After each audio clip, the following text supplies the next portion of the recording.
जब भी आप गोल सेट करते हैं, जब भी आप रूटीन को आप बनाते हैं, या कुछ भी आप स्कूल के हिसाब से रूटीन बना रहे हैं, या फिर कोई ऑब्जेक्टिव जैसे कि आपका लाइफ का ऑब्जेक्टिव है, जैसे कुछ करियर का हो या कुछ एंट्रेंस एग्जाम का हो, कुछ भी आपका ऑब्जेक्टिव है, तो उसको पाने के लिए आपको अच्छा से आपको कुछ सेक्रीफाइस भी करना पड़ता है। जैसे कि आपको इंजॉयमेंट को आपको सेक्रीफाइस करना पड़ेगा, आपको फ्रेंड सर्किल्स या रिलेटिव्स भी आपको सेक्रीफाइस करना पड़ेगा। मतलब आपको अपना जो फ्रीडम है उसको आपको सेक्रीफाइस करना पड़ेगा, क्योंकि जब आप कुछ पाने के लिए कुछ इच्छा करते हैं तो फिर जैसे कि आप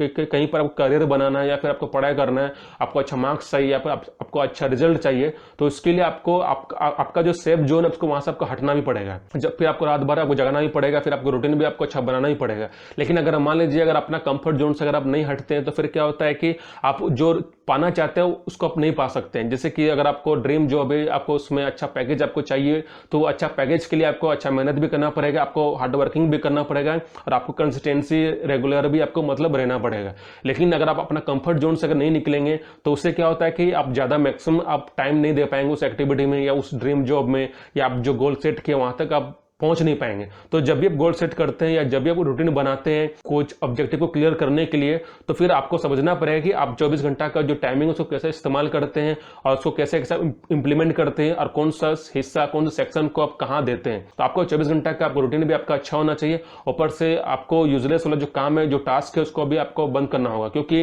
आपको 24 घंटा का जो डेटा है आपको आपके पास एग्जैक्ट आपका रिकॉर्ड भी होना चाहिए, आपके पास वो स्टेटमेंट भी होना चाहिए, आपके पास वो आइडिया भी होना चाहिए कि हम 24 घंटे को कहां यूज कर रहे हैं और कितना मेरा वेस्ट भी जा रहा है, उसको भी आपको कैलकुलेट भी करना पड़ेगा। जैसे कि कोई भी ऑब्जेक्टिव को क्लियर करना चाहते हैं या कुछ भी आप करियर या पढ़ाई कर रहे हैं, तो आपका रूटीन का जो 24 घंटा है उसको भी आपको अच्छा से इंप्लीमेंट भी करना पड़ेगा, और ऊपर से क्या है कि आपको हिसाब किताब भी रखना पड़ेगा, तभी आप उस गोल तक पहुंच सकते हैं। अब बात क्या होता है कि अगर मान लीजिए शुरू में क्या होता है कि अब ऐसा नहीं कि आप स्टार्टिंग में आप सोचेंगे कि आप 24 घंटा के हम कौन सा घंटा कहां वेस्ट कर रहे हैं, कहां खर्च कर रहे हैं, ये थोड़ा मुश्किल होता है। लेकिन जब आपका हैबिट हो जाएगा, जब आपका कंसिस्टेंसी हो जाएगा, उसके बाद देखिएगा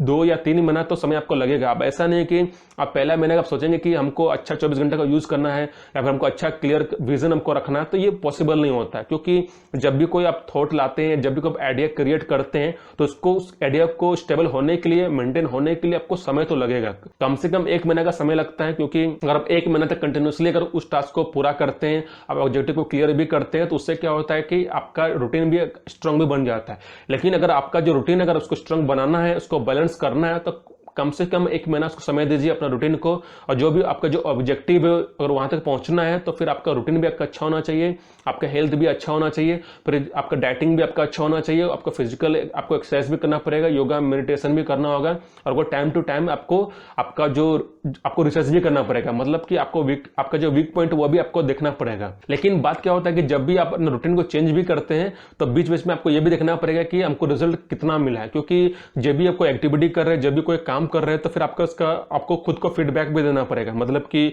आपका जो ओपिनियन है वो भी आपको सुनना ही पड़ेगा और दूसरों को शेयर भी करना पड़ेगा। क्योंकि जब भी कोई एक्टिविटी है, जब भी कोई ऑब्जेक्टिव क्लियर करते हैं, उसमें कितना आपको सक्सेस मिला या फिर कितना आपको रिजल्ट मिला, उसका भी आपको कैलकुलेशन मतलब करना पड़ेगा। और ऊपर से फिर अगर मान लीजिए आपको भी आप रूटीन बना है, उस रूटीन से अगर आप खुश नहीं या फिर आपको उस रूटीन से आपको सेटिस्फैक्शन नहीं मिलता है, तो फिर आपको रूटीन आपको चेंज भी करना है। अब ऐसा नहीं कि आप पहला रूटीन बना लिया तो फिर उस रूटीन को आप चेंज नहीं कर सकते। अब उसी रूटीन को आपको मतलब लाइफ टाइम को चलना नहीं है। जैसे कि पहले क्या समय क्या होता था कि पहले ब्लैक बोर्ड में पढ़ाई होता था, फिर उसके बाद फिर आपका व्हाइट बोर्ड आपका आया, उसके बाद फिर देखिए स्मार्ट टीवी आ गया। मतलब कि टाइम जैसे चेंज बदलते गया उस हिसाब से टेक्नोलॉजी भी आपको बदलते गया। तो उसी तरह आपको क्या करना है कि आपका जो रूटीन है उसको भी आपको समय समय से आपको बदलना ही पड़ेगा। लेकिन अब ऐसा नहीं बोलेंगे कि एक ही रूटीन को आपको लाइफ टाइम चलना है, क्योंकि जैसे आप ग्रोथ आप करते जाते हैं, जैसे आपका डेवलपमेंट आपका होते जाता है, उसके हिसाब से आपका मतलब रूटीन भी आपको मतलब बदलना पड़ेगा। लेकिन आपको एक ही रूटीन को लेकर आपको नहीं चलना है, क्योंकि एक रूटीन को लेकर अगर आप चलेंगे तो वहां पर क्या होता है कि आपको दिक्कत हो जाएगा। तो बात यही होता है कि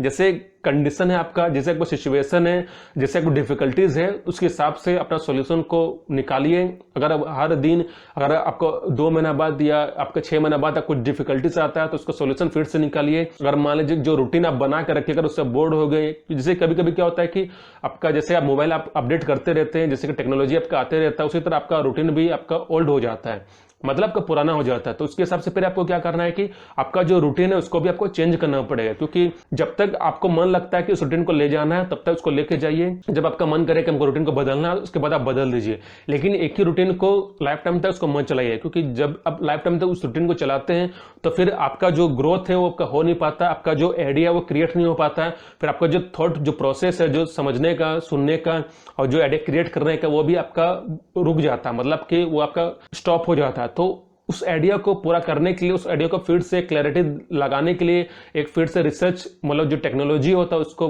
आने के लिए आपको क्या करना पड़ेगा कि आपको मतलब कि रूटीन भी आपको बदलना पड़ेगा और समय के साथ आपको खुद को भी ग्रोथ करना पड़ेगा और खुद का डेवलपमेंट भी करना पड़ेगा, तभी आपका नया नया आइडिया भी आपका क्रिएट होगा और नया नया आपका डेवलपमेंट भी आपका मतलब होगा। तो जब भी आप रूटीन बनाते हैं तो रूटीन को बनाते बनाते अब हर बार यही सोचिए कि कब से आप रूटीन से बोर हो रहे हो। जब आप उस रूटीन से अगर बोर हो जाते हैं तो फिर से नया रूटीन को बनाइए और उसको फिर से इंप्लीमेंट कीजिए अपने लाइफ में।